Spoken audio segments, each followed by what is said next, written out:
Olá, bom dia, meus caros irmãos e irmãs, queridos devotos e devotas de Santo Antônio, paz e bem. É uma alegria poder chegar até vocês ao seu lar, levando a nossa mensagem do Evangelho do dia a dia. Nós estamos iniciando hoje, nesta segunda-feira, dia 4 de março, as reflexões da terceira semana desse nosso itinerário quaresmal, para que bem possamos refletir, possamos fazer o nosso processo de conversão pessoal, mas também a conversão comunitária, de família. Nós temos o Evangelho de Lucas, o capítulo 4, versículos de 24 até 30. Jesus, vindo a Nazaré, disse ao povo na sinagoga: em verdade, eu vos digo que nenhum profeta é bem recebido em sua pátria. De fato, eu vos digo, no tempo do profeta Elias, quando não choveu durante 3 anos e 6 meses, e houve grande fome em toda a região, havia muitas viúvas em Israel. No entanto, a nenhuma delas foi enviado Elias, senão uma viúva que vivia em Sarepta, na Sidônia. E no tempo do profeta Eliseu, havia muitos leprosos em Israel. Contudo, nenhum deles foi curado, mas sim Naamã, o sírio. Quando ouviram estas palavras de Jesus, todos na sinagoga ficaram furiosos. Levantaram-se e o expulsaram da cidade. Levaram-no até o alto do monte sobre o qual a cidade estava construída, com a intenção de lançá-lo no precipício. Jesus, porém, passando pelo meio deles, continuou seu caminho. Recordamos que Jesus, ainda no início da sua missão, regressa à sua terra, vai à sinagoga, lê um texto de Isaías. E ao final desse texto, que vocês recordem, o Espírito do Senhor me levou a anunciar a boa nova aos pobres, aos oprimidos. E ele continua a reflexão, e ao concluir essa reflexão, ele afirma que esse texto proclamado na sinagoga se realiza na sua pessoa. A recusa dos habitantes de Nazaré em recebê-lo tem o seu melhor comentário na frase lá do evangelista João. O que está escrito lá? Veio ao que era seu, mas os seus não o receberam. Na sinagoga, como nos narra o Evangelho desta segunda-feira, Jesus se apresenta como ungido do Espírito Santo, o Messias. A princípio, no primeiro momento, houve aceitação, mas logo a Assembleia se pôs a questionar como era possível alguém tão simples, pobre e sem títulos dizer que era o Cristo. Além de não acreditar em Jesus, os seus contemporâneos o trataram com certo desdém. Por isso ele endereçou-lhes o provérbio: nenhum profeta é aceito na sua própria pátria. E citando depois esses 2 exemplos das Escrituras, confirmou que os não-judeus, no caso aqui uma viúva e um leproso, eles tiveram uma grande sensibilidade. Eles foram abertos à salvação de Deus muito mais do que os nazarenos. O Evangelho diz que a lição logo foi entendida, de modo que todos na sinagoga ficaram furiosos. Tomados dessa fúria, dessa ira, queriam lançar Jesus precipício abaixo. Mas se desvencilhando-se deles, Jesus seguiu seu caminho. Por quê? Porque o Evangelho quer dizer que isso apenas é o início da sua missão. Ora, o Evangelho nos mostra, para nós isso agora, mostra que devemos estar dispostos a acolher o modo escolhido por Deus para se revelar, para realizar as suas intervenções salvíficas. Não faz sentido por condições e menos ainda nos arrogarmos direitos. A única atitude correta é a nossa disponibilidade para acolher as iniciativas, que são muitas, na sua maioria, são surpreendentes por parte de Deus. Foi o que sucedeu nesse trecho do Evangelho, a partir de Nazaré. O filho de Maria e de José era certamente admirado por todos, mas quando se revela como profeta, como instrumento de Deus, as opiniões começam a mudar. Afinal, certamente passa na cabeça dos nazarenos. O que ele tinha feito de extraordinário para ele justificar essas pretensões de ser o Filho de Deus? Mas esta é a atitude dos seus conterrâneos, essa forma de pensar que os impede de receber os dons de Deus. Porque a graça divina, ela é gratuita. É livre no modo de corresponder às expectativas humanas. Na terça-feira, meus caros irmãos e irmãs, no dia 5 de março, vamos rezar, vamos meditar, vamos fazer o nosso caminho quaresmal com o Evangelho de Mateus, o capítulo 18, versículos de 21 até 35. Pedro aproximou-se de Jesus e perguntou: Senhor, quantas vezes devo perdoar se meu irmão pecar contra mim? Até 7 vezes? Jesus respondeu: Não te digo até 7 vezes, mas até 70 vezes 7, porque o reino dos céus é como um rei que resolveu acertar as contas com os seus empregados. Quando começou o acerto, trouxeram-lhe um que lhe devia uma enorme fortuna. Como o empregado não tivesse com que pagar, o patrão mandou que fosse vendido como escravo, junto com a mulher e os filhos, e tudo o que possuía, para que pagasse a dívida. O empregado, porém, caiu aos pés do patrão e, prostrado, suplicava: Dá-me um prazo e eu te pagarei tudo. Diante disso, o patrão teve compaixão, soltou o empregado, perdoou-lhe a dívida. Ao sair daí, aquele empregado encontrou um dos seus companheiros que lhe devia apenas 100 moedas. Ele o agarrou e começou a sufocá-lo, dizendo: Paga o que me deves. O companheiro, caindo aos seus pés, suplicava: Dá-me um prazo e eu te pagarei. Mas o empregado não quis saber disso. Saiu e mandou jogá-lo na prisão até que pagasse o que devia. Vendo o que havia acontecido, os outros empregados ficaram muito tristes, procuraram o patrão e lhe contaram tudo. E então o patrão mandou chamá-lo e lhe disse: Empregado perverso, eu te perdoei toda a tua dívida porque tu me suplicaste. Não devias tu também ter compaixão do teu companheiro, como eu tive compaixão de ti? O patrão indignou-se e mandou entregar aquele empregado aos torturadores, até que pagasse toda a sua dívida. É assim que o meu Pai que está nos céus fará convosco, se cada um não perdoar de coração seu irmão. O Evangelho belíssimo, que traz uma mensagem profunda para esse nosso tempo quaresmal. O tema principal, obviamente, é o tema do perdão.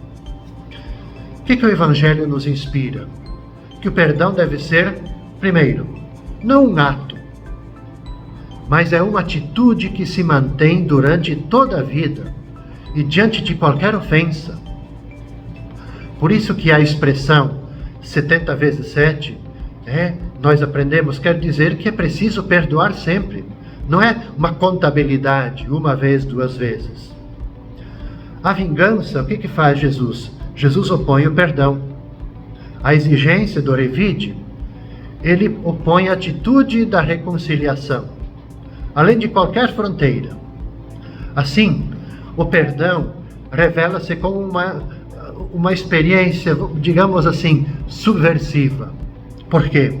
Porque subverte as tendências naturais nossas enquanto seres humanos em revidar, vingar, pagar com a mesma moeda. Por isso é subversiva. O perdão tem coisas importantes, tem algo, ele só nasce de um verdadeiro amor. Creio que todos nós fizemos essa experiência, que não é fácil perdoar. A gente tem que ter essa clareza, essa consciência. Da mesma forma, como não é fácil a gente amar. Novamente eu ressalto isso porque vai contra todos os nossos instintos que são egoístas. Por isso que a partir da nossa consciência de indivíduos fechados sobre o nosso ego, é impossível entender o perdão do Evangelho desta terça-feira. Porque veja, ser bom, a gente se sentir justo, a gente ter aquela consciência de que eu sou fraterno, que eu sou solidário, honesto, tudo isso é verdade, embora exija muito esforço da nossa parte. Se a gente analisar bem, ser bom, ser justo, fraterno, solidário, honesto, é relativamente fácil e muitas vezes serve tudo isso para nos alimentar o nosso ego. Difícil, e aí entra a proposta do Evangelho, é perdoar o agressor. Mas não apenas desculpando-o, mas sendo capaz de amá-lo na totalidade do seu ser. Esse é o grande traço que caracteriza uma comunidade cristã. O perdão, eu volto a enfatizar isso, o perdão, ele não é uma operação do tipo, eu vou perdoar de vez em quando, eu vou perdoar quando me convém. Mas o perdão, aqui está o sentido do Evangelho. O perdão tem que ser para nós um estilo de vida, tem que ser uma disposição permanente. Na verdade, no nível mais profundo, o perdão não é algo que você faz, que eu faço. É algo que a pessoa é algo que nós somos. Então o perdão, ele precisa ser um gesto repetido muitas vezes até se tornar um hábito do coração. Na quarta-feira, meus caros irmãos, no dia 6 de março, rezaremos, meditaremos, faremos o nosso itinerário quaresmal com Mateus capítulo 5, versículos de 17 até 19. Disse Jesus aos seus discípulos: não penseis que vim abolir a lei e os profetas. Não vim para abolir, mas para dar-lhes pleno cumprimento. Em verdade eu vos digo, antes que o céu e a terra deixem de existir, nem uma só letra ou vírgula serão tiradas da lei, sem que tudo seja cumprido. Portanto, quem desobedecer a um só desses mandamentos, por menor que seja, e ensinar os outros a fazerem o mesmo, será considerado o menor no reino dos céus. Porém, quem os praticar e ensinar, será considerado grande no reino dos céus. Veja, meus caros irmãos e irmãs, esse trecho é aquela longa discussão que Jesus trava sob a acusação que é feita a ele de que Jesus queria abolir, desconsiderar as leis, a lei do Senhor, a lei de Moisés, os mandamentos. Primeiro, e Jesus vai respondendo isso. E Jesus, vamos partir desse princípio, de que Jesus falava como quem tem autoridade, e não como os escribas e fariseus, da boca para fora, colocando fardo sobre a vida das pessoas. Jesus, dizia: vocês ouviram o que foi dito aos antepassados. Eu, porém, lhes digo. Ora, essa forma de Jesus proceder deixava os adversários dele intrigados. Será que estaria Jesus propondo alguma nova lei contrária à lei de Moisés? Não, não se trata disso. Jesus vem para respeitar e levar a pleno cumprimento a lei e os profetas, isto é, as escrituras sagradas. E além de levar a pleno cumprimento, Jesus ainda mostra um a mais do que nós podemos ir da lei. Então, não a lei deformada e decadente que predominava na época de Jesus e que ele procurava corrigir, mas a verdadeira lei, a lei que os profetas sempre lembraram e ensinaram. Então, os discípulos de Jesus podiam ficar tranquilos. Ele não veio para eliminar as Escrituras, veio para cumprir e ensinar a vontade do Pai. da qual ele é o intérprete fiel, definitivo. Veja que Jesus jamais teve essa ideia de invalidar a lei, os sinais da lei. Pelo contrário, da sua observância ou não observância vai depender a sorte definitiva de cada um.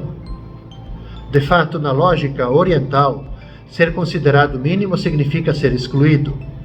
Eu creio que aqui o grande pano de fundo, quando a gente reflete sobre o sentido da lei, dos mandamentos, à luz do que Jesus fala nesse trecho e nos anteriores também, nesse embate que ele trava com os fariseus, com os sumos sacerdotes, com os fariseus, é de que nós devemos, e a lei de Moisés, os mandamentos nos propõem a não nos contentarmos com o mínimo. Eu já falei sobre isso mais de uma vez aqui nessas reflexões. Nós muitas vezes, como cristãos católicos, nós nos contentamos com o mínimo daquilo que é proposto pela Igreja.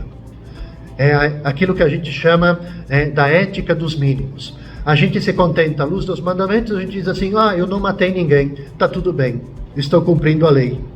Mas o que Jesus está refletindo quando ele diz assim, a lei está assim, eu porém vos digo, ele está dizendo assim que a gente tem que ir além do mínimo.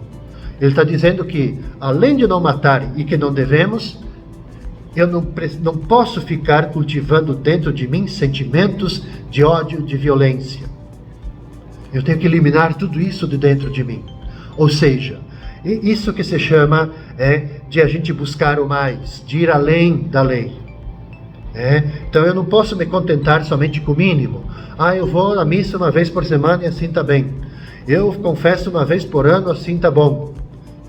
Então, o que Jesus está propondo é o pleno cumprimento da lei, de tudo aquilo que está nas Sagradas Escrituras, a gente não se contentar com o mínimo, mas a gente buscar sempre o máximo do que nos propõe a Escritura, o que nos propõe os profetas, enfim, o que nos propõe a fé cristã. Com essa meditação, caros irmãos e irmãs, eu concluo o itinerário desta primeira parte desta terceira semana da Quaresma. Desejo a cada um de vocês toda paz, todo bem, com as bênçãos de Santo Antônio, com sua proteção, com seus cuidados. Vamos nos encontrar novamente na quinta-feira, neste mesmo horário. Paz e bem.